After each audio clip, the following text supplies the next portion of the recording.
They got the California Kid, the original brand. Y'all asleep? All right, who got the first question? T-Wood, you gonna lay down some bars for us first? I will if we got to. Right. We got to get the party. There's some microphones out there, so feel free to come down and ask questions. I'll start with one with you. Uriah, you just came back. And man, what a comeback it was. Not too shabby. How do you feel? I felt good, man. I was in my hometown. For those that don't know, had a fight off a 3-year layoff, and it was awesome. Back in Sacramento, so it feels good to be back. Tyron, of course, you're here doing some TV duties, and you're gracious enough to come on up here and answer some questions. What's it look like for you, man, in 2019? Yeah, 2019 looks for me, I'm doing a lot of production stuff, a lot of fight stuff, training my ass off, getting ready. I can say that, right? Training my ass off, I can say that? Yeah. I said it. If that's what you're doing. Training my ass off, getting ready to get my belt back. Usman's been talking a little shit recently, so we all know that wasn't me in the octagon.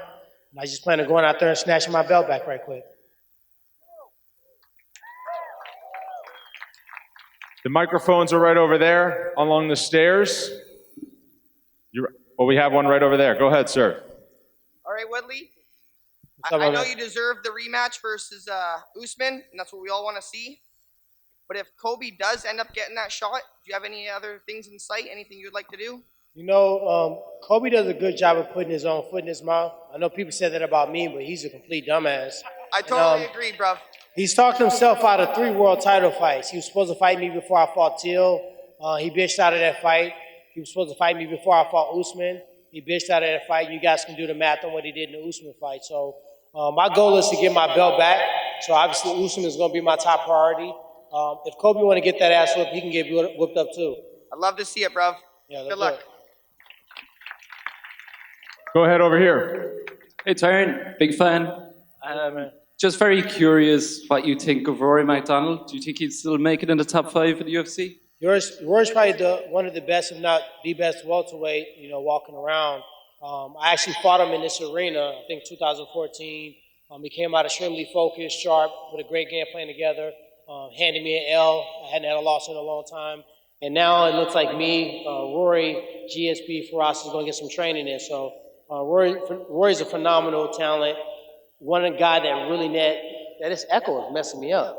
He never really let the industry or everything that goes with fighting, the press conference, get to him. He remained a martial artist, and I think that's why he's had the career that he's had. I hope you get the belt back. Thank you. I'm getting it back. Let's keep them coming. Go ahead. Go ahead. Me? Yo, Mr. Faber. How's it going, man? Just chilling, boss. How are you? Great, man. I'm wondering, did you hear what Dominic Cruz was saying about the triple cringe on Ariel Helwani's show? I haven't heard it yet. I love Ariel's show, and I actually like Dom a little bit too, so I'm going to have to go back and check it out. He basically ripped him a new asshole, and to make it short, he said he really didn't know him as a person. He doesn't really know himself, and he just spent his whole time in the wrestling room, and that's why he's has this gimmick. Do you feel the same way, or? About Henry? I've known Henry for a long time. I mean, I think it's kind of smart what he's doing, actually. Henry is, he's trying to do something that's important to me, which is reestablish the 125-pound weight class. Yeah. I mean, I don't think it was fair for him to put blame on Demetrius, one of the best champions of all time, for not holding it down. But he's getting a bunch of people to talk about him. Right after my fight, my comeback fight, I mentioned his name. He's got Dominic Cruz, one of the best fighters in the history of the division of all time, speaking about him. He's got the girls speaking about him for all the wrong reasons, which we knew that was going to happen. So, he's trying to get some clout and get some recognition, and he's going to get himself beat up most likely. But by you, hopefully? But, hey, you know what? He called me out. 1 week later, I answered the call, and then he starts calling out girls and looking at the birds and everything else. So if he wants it, he can get it. Speaking of get it, I have one for T-Wood. What's up, bro? What's up, my man? So what would you do if you got your hands on the Street Jesus after what he did to Ben? This sport is crazy. I train with Masvidal a lot, actually more than I train with Ben. And it's just the nature of the game, the cream always rises to the top. So it's inevitable that people that you respect and you train with are going to end up meeting each other. Of course, I wasn't celebrating and jumping through the room when he knocked out my teammate. This is not just my MMA teammate. This is a guy that went to the University of Missouri partly because of the tradition we was building there. Somebody I wrestled alongside with. I wrestled with every single day in practice and also coached for 2 years. And what people don't know about me is when I went to Rufus Sport, part of the reason I went there was because of Ben Askren, because of Anthony Pettis, and because of Duke Rufus, and really made, the puzzle to beat a southpaw versus orthodox fighter. If you look at my resume, it was Kelvin Gastelum, Darren Till, Damian Maya, Wonder Boy twice. All these guys are southpaw. So I'm not going to not be friendly to Masvidal because of what happened with Ben. But if, we was in a situation where they were about to talk a little shit about Ben, I'm like, hey, that's my guy. I'm not going to stand here and let y'all talk shit about my guy, but if y'all want to have that conversation, I'm going to step away and I'm not going to be an accessory. So at this point in my career, whoever I walk in there again, I want to be motivated.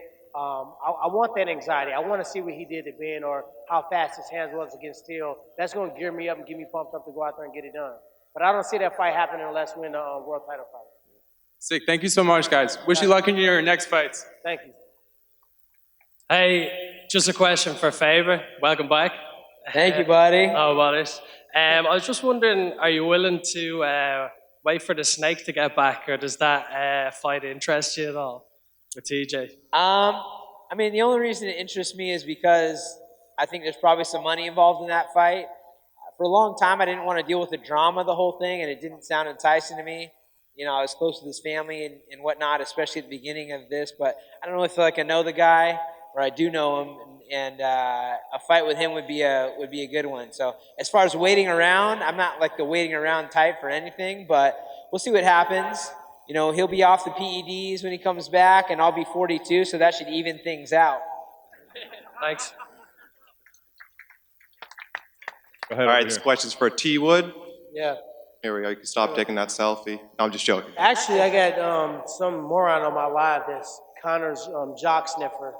I'm like, get off my live. Was it Dylan? What is his name? Dylan Donis? Yeah. Oh my God, I hate that I even gave him credit. He on my live. My bad.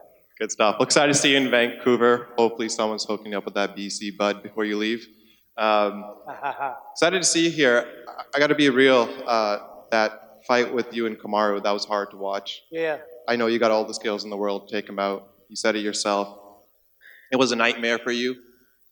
Don't say nightmare, my man. Don't get me with the nickname, too. Hey, you laid it on us. You laid it on us.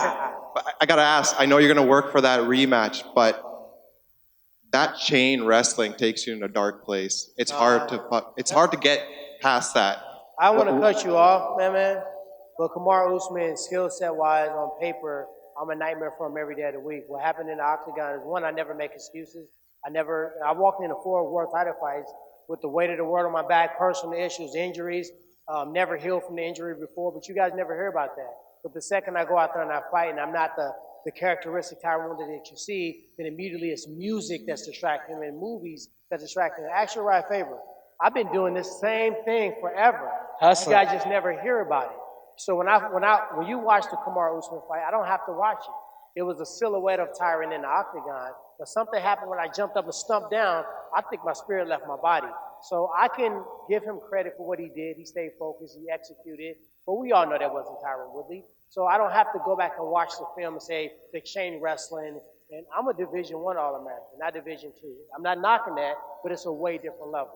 When you think about striking, you think about my resume, it's not that he did something so great that I couldn't keep up with. It's the fact that it's just one of those nights when you walk out there, everything feels perfect. When you get close to your opponent and the battery pack gets snatched out of your back. And that's really what I felt like. And if I look at the way that the fight went, and I don't think I went around in that fight. If that was me fighting me, I would have knocked my ass out. The fact that I was not finishing that fight, the only thing I can take away is I had to go back, rebuild, sharpen my tools, get that hunger back. That's where I feel like I'm at right now. So sorry to cut you off, but we're not going to overly credit Kamaru either. Yeah. You answered the question. Hope to see that belt around your waist again, man. No, I'm back.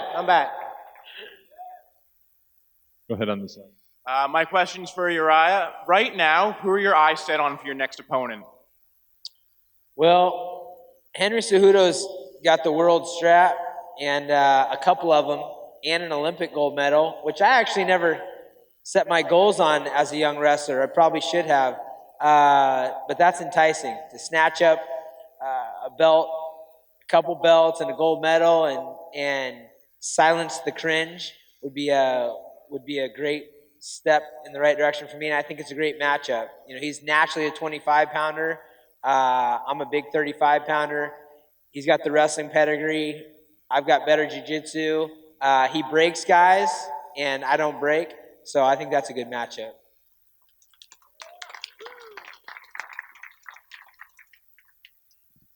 Hi, this question's for Woodley. First of all, I can't wait to watch you get your belt back. Thank you, my man.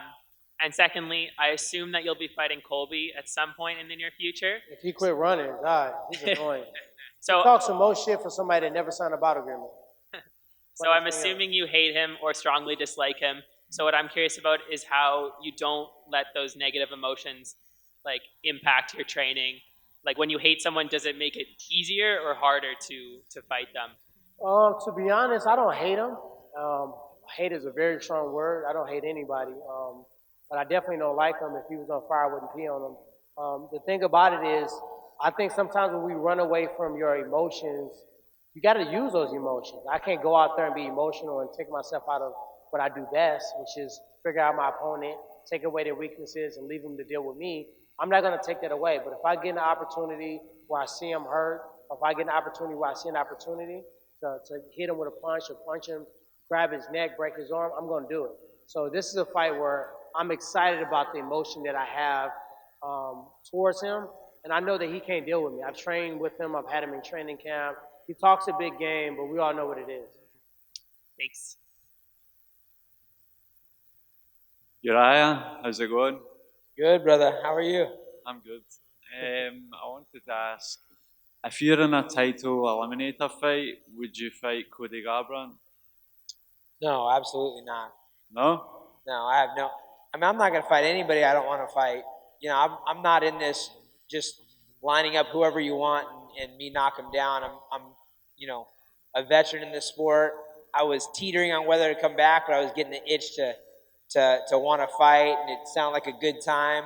But first off, Cody hits like a Mack truck when he's firing all cylinders. No, thank you. And he's also my teammate, my very good friend. So, absolutely not. Okay. And Tyron, I saw you fight at MSG against Wonderboy. Uh-huh. It was a great fight. And I wanted to know, I thought Darren Till was going to beat you, and you dominated him. I just want to know what you think a good advice is for him going to middleweight. You know, Darren Till, you know, he was a fighter that many people thought was going to beat me. They thought he was a younger fighter. They thought I was more focused on the outside octagon things, and he was more focused on the fight. They were talking about how he hadn't seen his kid in so long.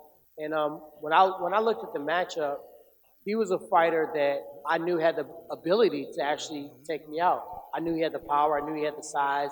And I knew he actually believed he can beat me. It's a difference. A lot of people say stuff. Like Kobe know he can beat me. Darren Till believed that. And when someone has that amount of confidence, the size, and the abilities to put behind it, I told my coach, I don't care how tired I get. I don't care what's going on. Don't let me ease up. I mean, I was watching Cejudo and DJ fight. I was sitting in the front row, and I said, I want to leave. They put Usman behind me. They put Till behind me. They put Queef behind me. And I'm like, you know what? I want to go in the back. So I left the arena. I went in the back. I told Reebok I need some gear. They said, what? I said, I need some gear right now. I grabbed some gear. I walked past security. Security would say, well, you can't go back here, sir. I said, ma'am, I don't want to be disrespectful, but I'm going to walk by you. And there's nothing you can do. Me and my coach are going to go back here and train. And I was training while Cejudo was fighting DJ. And when Cejudo beat DJ, I said, watch this. If DJ can lose, anybody can lose. No matter how hard we go, no matter how much I try to take a break, push me because this kid means business. And that was my mentality. I even planned my off day based around travel. You got a press conference that you got to do for every big fight. And I trained 21 days straight until that press conference day. So Darren Till is the medicine I needed. I needed that. Cody, what's his name? Queef, whatever his name is. He would give me that, because I can't lose to him and then go back to the barbershop. I can't lose to him and go back to my old street. I got to take him out, and I got to do it in dominant fashion. A rematch against Usman, of course. He beat the greatest welterweight of all time. I got to show y'all that I still got it. I got to remind you guys of what I can do. Training with GSP, that's something that'll be an honor to me. Training with Roy McDonald. You got to have humility to go and train with somebody that whooped your ass. So me going into these fights, like when I tell you I'm back, I'm back. Like I'm training like a Mack truck, I'm punching, I'm kicking like a Mack truck, and I'm just excited to be back in there. And I needed that loss, and I needed to take a step back so I can look at my circle, look at what I was doing, clean my plate off of things that I didn't need to be doing, and reorganize the stuff that was on there. And I'm just excited to be back, to be honest. Good luck. Well, okay. Hey, Uriah? Sorry, am I too loud? Sorry. Hey, Uriah, this first question is for Uriah. Welcome to Vancouver. Thank you. I have a question. So you retired in the first place. What made you decide to unretire out of curiosity? The reason I retired was because I felt like it and I wanted to, and that's the same reason I came back. I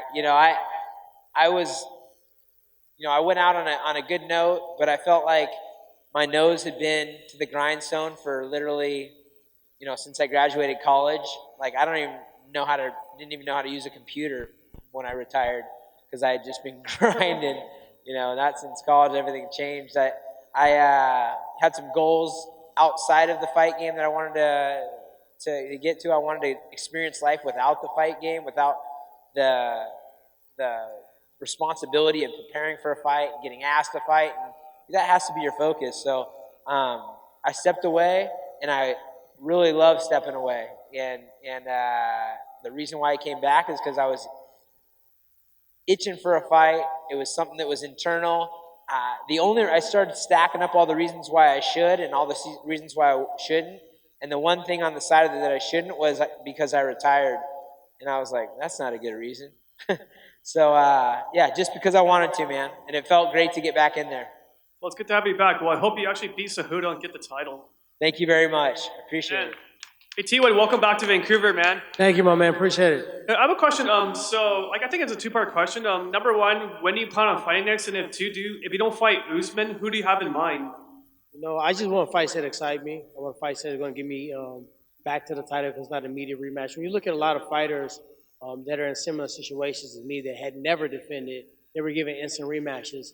And you got to recognize that my deck of cards is my deck of cards. It's not theirs. So whatever reason why that fight wasn't immediately rematch, I can't cry over spilled milk. I got to go out there and do what it takes for me to get back to the belt. So obviously it's going to be a lot of emotion in the Kobe.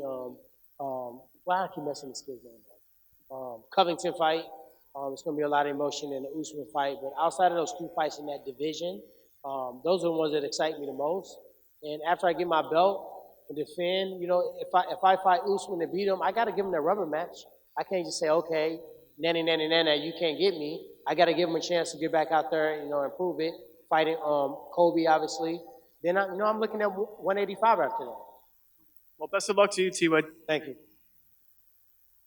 Man, both of you guys are killers, elite athletes, and all-around good guys. So I got a question for each of you, but the California kid. First, Uriah, as we were heading down here, we were listening to a little bit of Tupac, California Love, just to get head smut.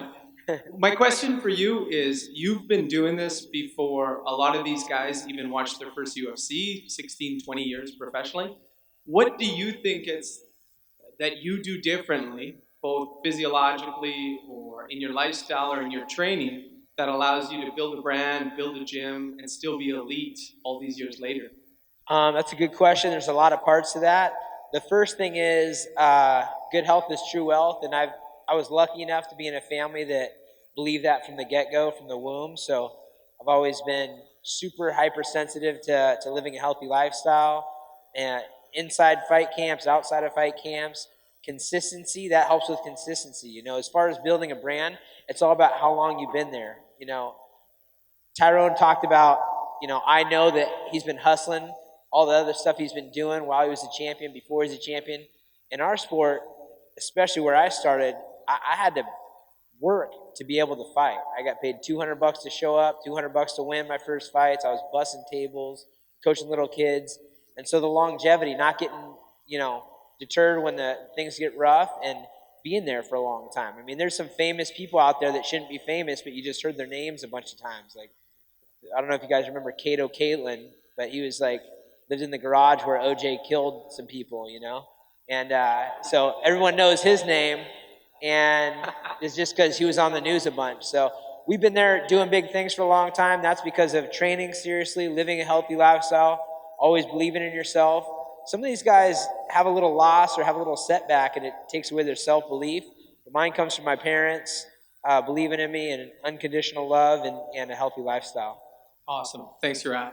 And Tyron, there's no doubting that you're an extremely elite welterweight, definitely in the contention of the best welterweights of all time. But a lot of people in this arena would agree that there's another elite welterweight, George St. Pierre. So my question for you is Tyron at his peak and a GSP at his peak. Walk me through how that fight plays out. You know, it's tough. It's tough to say because, you know, you watch George St. Pierre, who I'm a fan of, obviously. If I reach out to him to train, it's just humility. And I think that's what makes me me. You know, a lot of people don't know this, but I looked up to Uriah for a long time, and I called him, and he always answered the phone. I picked his brain on business. He was a brand before there was a brand. There was no brand. He made a brand. He was one of the first fighters that had a walkout song, they had a headband, they had a K-Swiss, they had 4-in-1, had the Amp Energy drink. And one thing he did, he really spreaded that love out to all the alpha male guys. He didn't have to do that. He could have just kept it to himself. So you guys need to salute him because he did a lot for all of us in the sport to consider ourselves a brand. George St. Pierre did the same thing, but in the way that he trained for a fight. He trained with the best wrestlers he can train. He trained with Greg Jackson, then he trained with Freddie Roach. He took his time and his money and invested into himself. So I took that rubric, and I did the same to me. I think naturally I'm faster.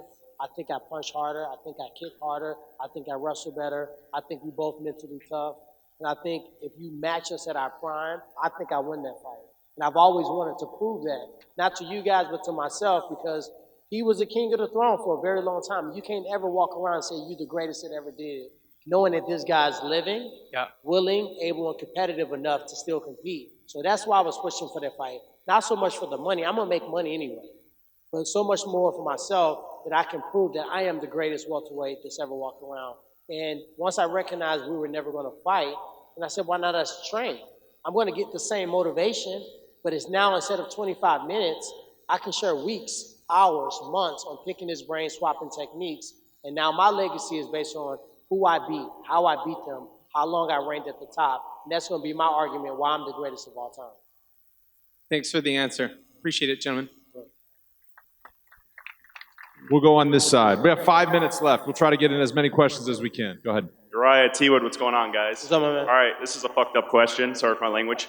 Okay, so Henry Cejudo has called out Weili Zhang and Valentina Shevchenko. The only woman he called out was Amanda Nunes. Is that because you think he fears the GOAT, Amanda frickin' Nunes? I love your energy, and Amanda. Fuck yeah, you do. There we go. Make sure y'all get a camera on him because he needs his 12 seconds of fame. I've lost 30 pounds so far. Let's go. All right, give it up to him. All right, I think he's doing what Uriah says. I think he's building, kind of a character for you guys. I don't think he really want to fight a female in the octagon. I think Nunes would whoop his ass, honestly. Potentially, she's whooped a lot of ass in the gym. I can vouch for that with my own eyes. UFC fighters, high-level fighters that are in her weight that she's put hands on. So I wouldn't say that she couldn't do it, but I think he's mostly just kind of, trying to focus shut out. Maybe he thinks she can't take a joke and the other girls can. Maybe he just want to get side busted. I don't know. She seems like she could take a joke, though. Oh, yeah, she's funny. All right, thanks, guys. Thank you, my man. Yeah. Keep up the good work on your weight, buddy. And he low-key looked like Lazy, the photographer got on him. Hey, what's up, T. Wood? What's up, my man? Hey, so with the upcoming fight, if they make it happen between Colby and Usman... That ain't happening. Hey, if it does, though, who do you see winning that fight? And would you like a rematch with Usman, or would you prefer to fight Colby Covington? I want to fight both of them for different reasons. So, no, you don't know. I might get a chance to fight Usman before Colby does, and then I'll fight Colby after that. So either one of those guys, I don't really care to order. Okay. And hey, real quick, I got a request to Dana White in the UFC. It's been a while since you guys been to Washington State. Joe Rogan and Dave Chappelle sold out the Tacoma Dome 25,000 recently. Hey, if Seattle isn't ready, hey, please come to the Tacoma Dome, man. It's a good fight, little town right there. Make it happen. I'll let him know. Go ahead. What's up, T. Wood? How you doing? Well, good. How you doing, my man? I know you've been petitioning for the rematch, of course, with Usman. I was wondering if you got it, what might you do differently in the rematch? Just fight. I mean, I didn't really petition for it because I don't like the crowd. Like when I lost to Ray McDonald, you didn't hear me make complaints. The same thing with Jake Shields, same thing with Usman. You got to take your hat off because no matter what circumstance prevented me from going out there and doing what I need to do, that person knew he was fighting one of the greatest welterweights of all time, knew that on paper is a very difficult matchup, knew the things that I was able to do and capable of my career, and he went and executed. So all I got to do is fight. I don't have to do nothing different. I don't have to go back. I wouldn't even watch the film. There's no point. Just go out there and fight. You think you're walking out to one of your jams, or is that a surprise? I don't know yet. Every time I switch my song up, I lost. So I might have to go back to my original. By 4 times I've lost in my career, I decided to get spicy and change up the walkout song. And I know it's not about superstition, but I think I'm going back to original. Enjoy your stay here in Vancouver. Thank you. Hey, Tyron, congratulations on your amazing performance man. inside the UFC, your career and everything. I ain't done yet, man. Don't retire me. Yeah. Hey, I had a question for you. You've been training with GSP lately. What's that like? And I just saw that a couple hours ago you're competing for a fight against Khabib at a catch weight of 165. And what do you think is going to happen? I trained with Faraz. I haven't had a chance to train with George yet. We just committed that it's something that we want to do both. I'm sure when I get a chance to train with him, it'll be amazing. I'm a big nerd when it comes down to MMA. I just look at Khabib. I was talking to Uriah about this behind the curtain. He's a beast, and I just think that right now in my life and my career, I need the impossible. I need the stuff that nobody can do. I need the thing that's going to motivate me beyond measure, and I think that he provides that. Obviously, I could never make 155. I'm already kind of alluding to handling business at welterweight and going up to middleweight. So it would have to be something at a catchweight. It would have to be something that he would be interested in. He's on top of the world right now. I might not even be an option for him. So it's more out of respect of what he can do and how I know Dustin. Dustin spars middleweights, light heavyweights. And for him to go out there and put on a performance like that against Dustin, I got to see what it feel like. You know what I mean? Awesome. Thank you. We got one more question. You already asked a question. Yeah, I should give it some. All right, we'll go over here. Being two of the best analysts in the game, when are we going to see you guys sitting cage side calling the fights? They got a lot of depth, man. Paul Felder's a beast. Dominic Cruz is maybe one of the best commentators in the sport. You got my man over there doing his things, throwing the alley hoop. So it's play by play in this color, right? It's two separate things. And they so deep with depth right now. If there's an opportunity where I can sneak in there, yes. But right now they got, kind of an all-star commentating crew. For me, that sounds like a job. I've been trying to avoid a job for a long time, man. So I'd be interested in throwing some in there, but not if it means suiting up on a regular basis. I'm going to try to stay in sandals and stay as close to naked as possible at all times. That's Thank you, entrepreneurship. Thank you. Let's have a hand. Tyron Woodley and Urijah Faber.